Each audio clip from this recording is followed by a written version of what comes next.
Family Guy is a show that's infamous for its complete and utter lack of boundaries. Nothing's off the table for this show to poke fun at. Of course, that simple word is the key. It's all about fun. Most of the time. There are times when the series can go a bit further, leading to some truly disturbing episodes. Today we've decided to take a look at some of Family Guy's most screwed up moments, from just a little bit gruesome to downright horrifying. For this video, we're going to be breaking it down into three main categories: disturbing moments, cutaways, and entire episodes.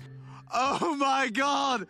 Oh, that is gonna be on YouTube! With that, we'll begin with disturbing scenes from some of the series' less unsettling episodes. These are the disturbing moments. Let's begin with the ones that are kinda dark. It's definitely your fault, Stewie. As the old saying goes, snitches get stitches, and cheaters get heaters. Or at least that's how Stewie would have likely put it. In the episode Chick Cancer, he reunites with his old show business rival, Olivia, and the two start going out. Eventually, they end up getting married, which makes it all the more painful when Olivia brings a friend over to their mutual playhouse. Basically, the equivalent of cheating to a 1-year-old. Man, Stewie just can't find a loyal girl, huh? Well, while Stewie burning the cardboard house down was a pretty funny way to end the episode, when you really think about it, it has some unsettling implications. This scene takes place in season 5, and after this episode, Olivia didn't return until season 15. Stewie very well could have murdered Olivia here, and while he didn't actually do it, the thought that we might have just witnessed an on-screen child-on-child murder is pretty wild. Whoa, mutilation ahoy! It's nowhere near the most infamous aspect of Seahorse Seashell Party, but when Brian gets his paws on some particularly strong mushrooms, he decides that the middle of a storm is the perfect opportunity to test them out. Some might find the bizarre imagery he experiences during his trip to be pretty gruesome, but I'd say the most unsettling aspect was him accidentally cutting his own ear off. I'm gonna cut my ear off to prevent World War II. You know what the worst part is? He went through the pain of cutting off an entire body part, and he still wasn't able to prevent World War II. Talk about a tragic turn of events, man. Brian x Lois OTP. Brian is the butt of the joke in a lot of these scenes, actually. In the episode Play It Again, Brian, he joins Peter and Lois on a vacation, during which he slyly tries to get in good with her. Later, he also tries to get in her. Look, I know this is one of the many episodes where Peter is being an abhorrent husband to Lois, but that doesn't give you free rein to be this aggressive, Brian. Bad dog! Next, we move into the more gruesome scenes. The death of New Brian. The Man with Two Brians is a classic episode, one of my favorites, actually. Throughout the whole episode, everyone grows to absolutely love New Brian, except for poor Stewie, who senses something amiss with the family's new friend. He's your replacement! It seems like this is completely unfounded, that is, until the last couple minutes, where New Brian callously reveals that he sexually assaulted Stewie's teddy bear, Rupert. Rule number 1, New Brian, do not mess with Rupert. It's still a shame that New Brian killed himself, cut himself into pieces, and put himself in a trash bag out of the guilt, though. I'm sure he could have found a better route than suicide. Wow, he must have had some demons. Not like he could have competed with Bernie the hamster anyway, of course. An existential crisis. Trading places. While the episode Trading Places is mostly just a funny subversion of the whole parents and kids swap places trope, with Chris and Meg having a way easier time in Peter and Lois's roles than the other way around, it has some darker aspects to it. Most notably, the stress of a high-demand job gets to Chris quite quickly, to the point where he begins verbally berating his family and ultimately has a heart attack from the stress. It's a pretty messed up way to resolve an otherwise fun plotline, even if admittedly it kind of makes sense. I don't know how full-grown adults handle office jobs, much less a mentally ill 13-year-old.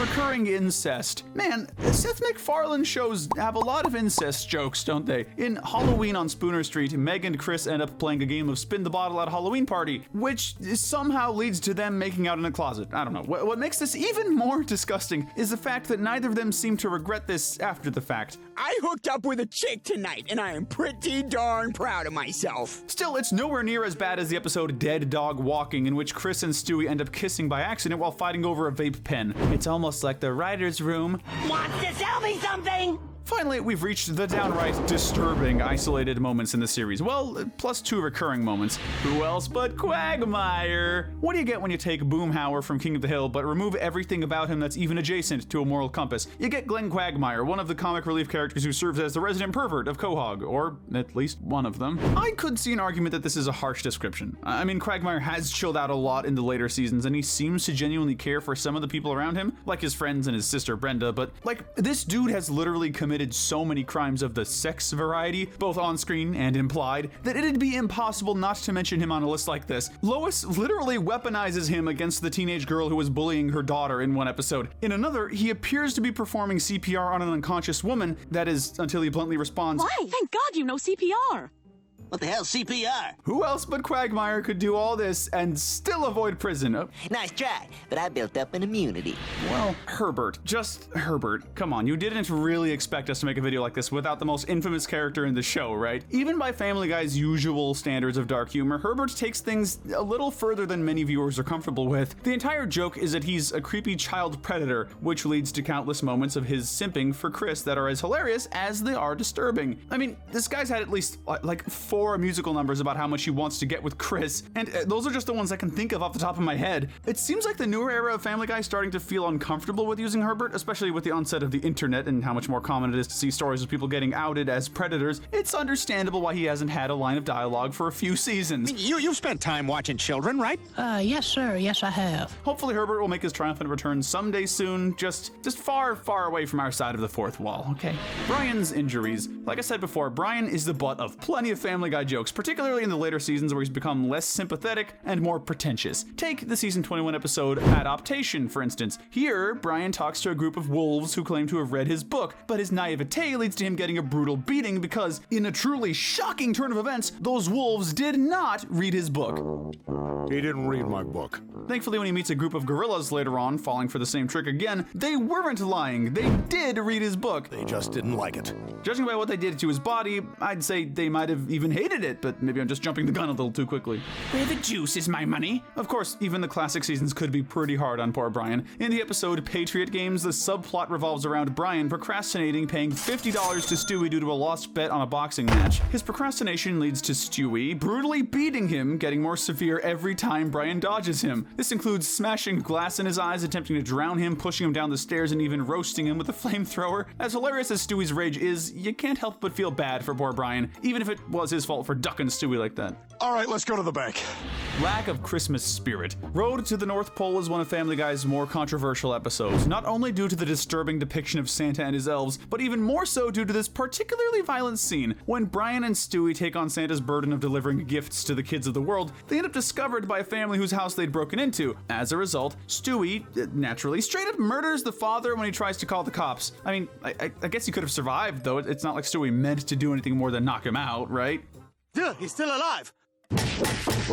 All right, tie him up. I'm gonna make it look like a burglary. Okay, never mind. After this, they knock the mother unconscious and restrain the daughter with duct tape, who, most disturbingly of all, lets out blood-curdling cries for her probably dead parents. It's a genuinely disturbing scene, and definitely one of the worst things this dynamic duo has ever done. To make it even more hilariously screwed up, Oh my God, we're in the wrong house. Peter needs help. Look, it's one thing to make a joke about Herbert being a predator, but when you drag the main character into that sort of thing, it definitely gets pretty unsettling. The episode He's Back sees Peter and Cleveland trying to get Lois and Donna to make amends so they can hang out again. One plan of Peter's being to make a controversial art display, believing all women will come to see it. His controversial display in question? These are hundreds of naked babies in suggestive situations, Which Peter had collected years before they started their plan.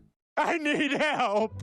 Stewie's not okay, at least not in the episode Brian Griffin's House of Pain. The subplot here revolves around Meg and Chris accidentally knocking Stewie down the stairs, then very, very purposefully trying to cover up his injuries. Later, Peter joins in on this, ignoring the fact that his infant son has a cracked skull to the point where his brain is exposed. Body horror can be funny, I guess, but when it involves a baby, even an evil genius baby, it sort of crosses a line. When you get past all the funny stuff, the Griffins really are just awful people, man. And then let's get some makeup and draw eyeballs on his eyelids and find a way to pin this on someone else. But now let's move into the more iconic moments of the series. These are some of the most screwed up cutaway gags from the series' history. Kinda dark.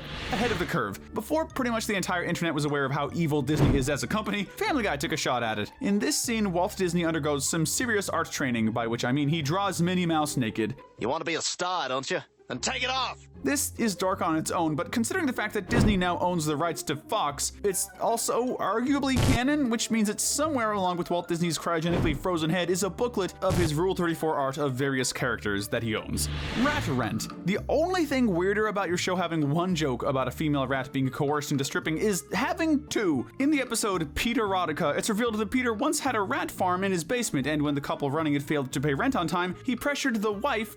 Perhaps we can work out another arrangement. Also, how would they have paid the rent otherwise? They're in a basement. By definition, they could not grow crops here. There is no sunlight. Like a nasty wolf pack. But he does have his passions in life, like his emotional story Cock-a-Doodle-Doo, the tragic tale of a wolf driven insane by the bullying of his peers who trick him into yelling, "Cock-a-doodle-doo!" at the moon instead of howling. Seeing this poor guy lose everything and resort to prostitution to make ends meet is sad enough, but when the bullies run into him again, revealing that they haven't changed a bit, he shoots the three of them without hesitation before breaking down in tears. More gruesome. Horton hears domestic violence. Instead of Horton hears a who, it's Horton hears domestic violence in the next apartment and doesn't call 911. I'm sure there's two sides to this. Like, come on, dude, you're an elephant. You could stop this easily. Woohoo! Boy, that hurts. When the Griffins strike it rich in lottery fever, Peter, unsurprisingly, has no shortage of reckless stuff he wants to do. Like all great rich men in cartoons, he decides to dive into his money like a giant swimming pool, which he quickly learns is not as fun as Scrooge makes it look. With a mangled body and limbs protruding from his skin, this is one of the most brutal injuries Peter's ever received, which really is a testament to how strong he truly is. Griffin Marathon Massacre. The episode Turban Cowboy is already pretty dark, seeing as to how its main storyline involves Peter accidentally befriending an Islamic terrorist, but it's made even darker by one particular cutaway gag where Peter talks about the time he won a marathon, only to cut to him mowing the competition down in his car. But mere months after the episode aired, the Boston Marathon bombing tragedy occurred, which just so happened to be an Islamic terrorist attack. It's truly a tragic case of horrible timing. Brian's failed pickups. There is a concerning amount of women in Quahog who are totally down to sleep with Brian, a literal dog. But more than just a literal dog, Brian's also a metaphorical dog. Needless to say, this guy doesn't have much in the way of respect for women. Take the episode American Gigolo, for example. Here, Brian performs an act of altruism to save a woman's life when her car nearly crashes into a river. While he holds the car back from slipping away, the woman unstraps her baby, to which Brian responds by immediately letting it go, purposefully letting this woman and her literal infant child drown because he was no longer interested in her. Honestly, Quagmire might have the right idea hating this guy. You are the worst person I know. Downright disturbing.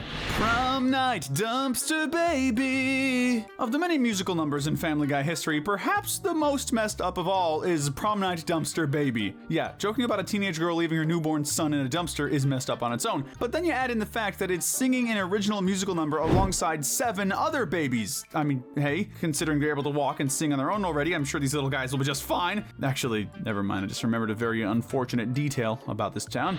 Oh, what a load of If you're still feeling bad for that poor mouse from Peterotica, know that there's a little bit of indirect payback that happens later on. When pitted against the breeding bull, Wait, what's that?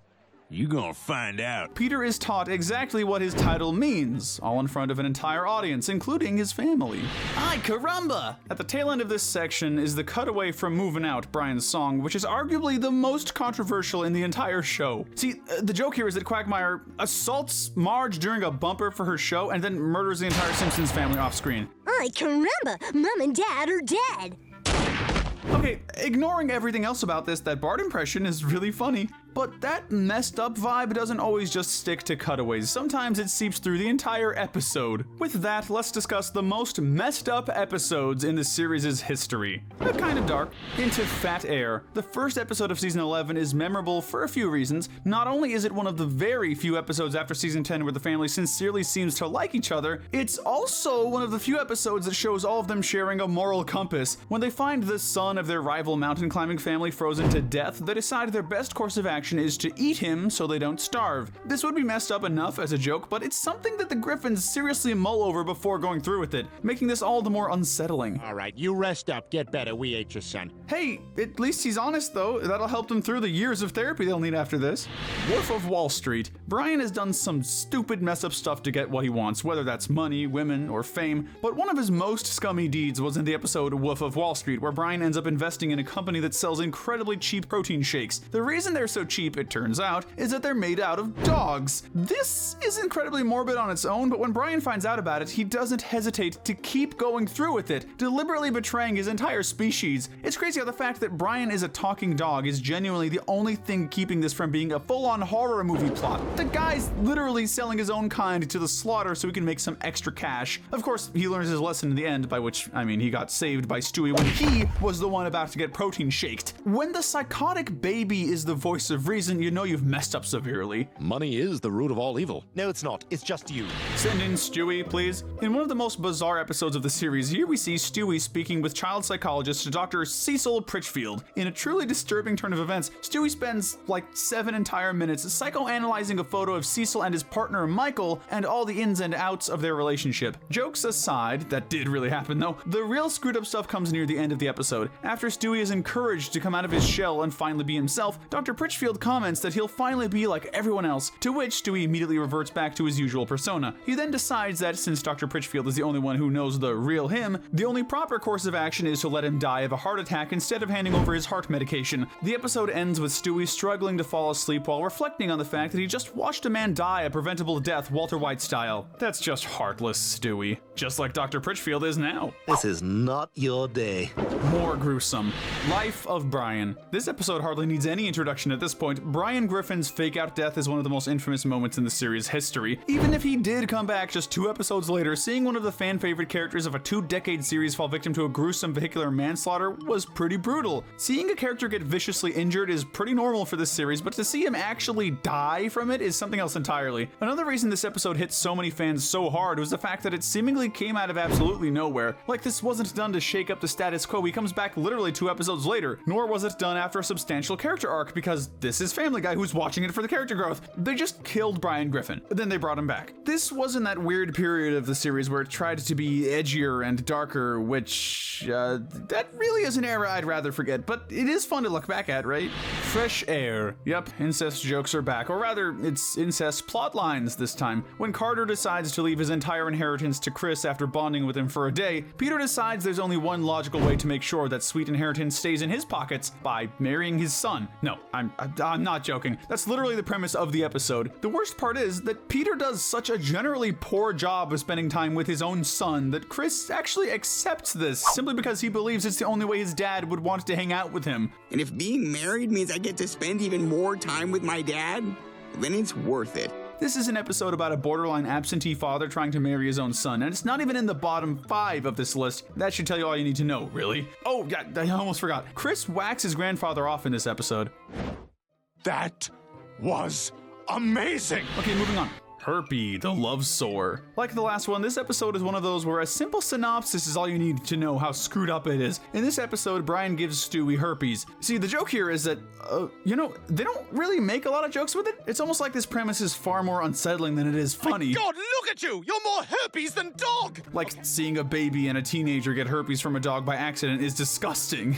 Imagine that, right? The hand that rocks the wheelchair. The A-plot of this episode isn't all that bad. Sure, Meg's crush on Joe is a little bit creepy. I guess now I know not to get too close to your bowl, right? But Joe handles it pretty well, and it surprisingly doesn't seem to ruin their relationship as neighbors. The real reason we mention it here is the B-plot, in which Stewie decides to clone himself. When Brian suggests he's lost his edge, Stewie accidentally creates a clone of himself that's basically the concentration of all his bad will. This menace absolutely slaughters everyone he comes across. No rhyme or reason needed. From chopping a woman in half to cutting off Brian's tail, there's even a deleted scene that's the most disturbing of all, where, off-screen, evil Stewie noogies a playground bully, presumably Oh my god! crushing his skull and brain and resulting in the child's blood-curdling screams. Maybe metricidal Stewie wasn't so bad after all. Downright disturbing.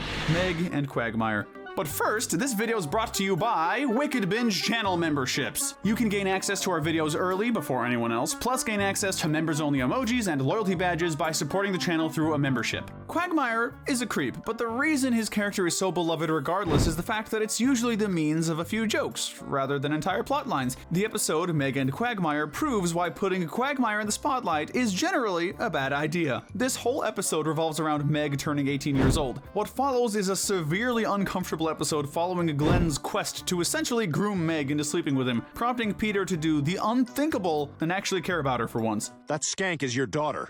Oh my god, you're right! Again, I know Quagmire has always been a total creep. Peter, it's me, Quagmire. This is what I do. But when you're actually seeing him spend the entire episode making calculated advances on his friend's daughter, it crosses the line into genuinely unsettling. Brian and Stewie. This is probably the most divisive episode of Family Guy. Generally, you either love Brian and Stewie, or you absolutely hate it, with very little in between. Personally though, I'm actually in that in-between section, oddly enough. On one hand, I like the idea of an episode focusing on Stewie and Brian's friendship, just the two of them trapped in a bank vault trying to survive and talking about life. Their heart-to-heart is also pretty touching, even if it is depressing to know that Brian has a gun locked in a bank vault just in case he feels the need to take his own life. On the other hand, this episode spends several minutes building up to Brian eating Stewie's poop, since they don't have any spare diapers or anything. I'm sorry, Brian and Stewie fans, you can have the most well-crafted, thought-provoking episode out there, but when there's a scene about one character eating another's excrement, you can't bounce back from that in my book.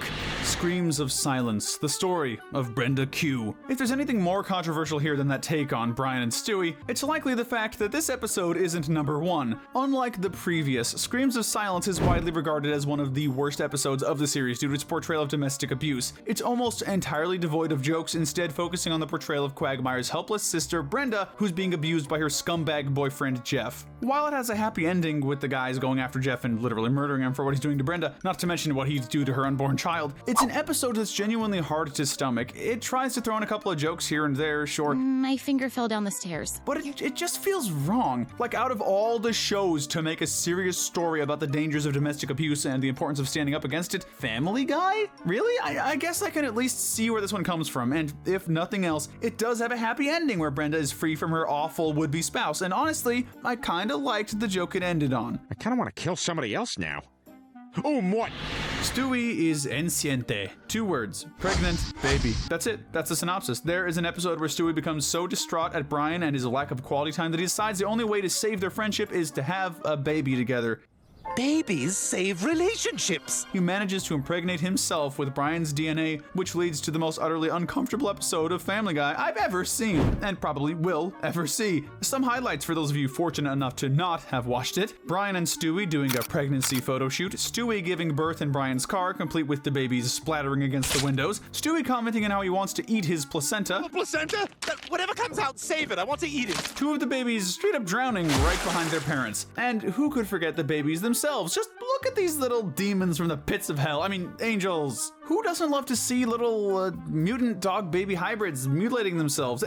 It's like that one Kermit and Miss Piggy cutaway. Kill me! I'm in constant pain! For like half of the entire episode. I gotta say, out of all the Family Guy episodes out there, this is the first one that's made me feel like I'm on a watch list just for watching it. I don't think I could come up with a more screwed up idea for a Family Guy episode if I tried, so I guess it has that going for it. It was really nice of them to let DeviantArt fetish artists write an entire episode of Family Guy, so I suppose everything has a bright side. Side note, Stewie pregnant episode is now in my search history, and I'm pretty sure I am on at least 4 watch lists as a result.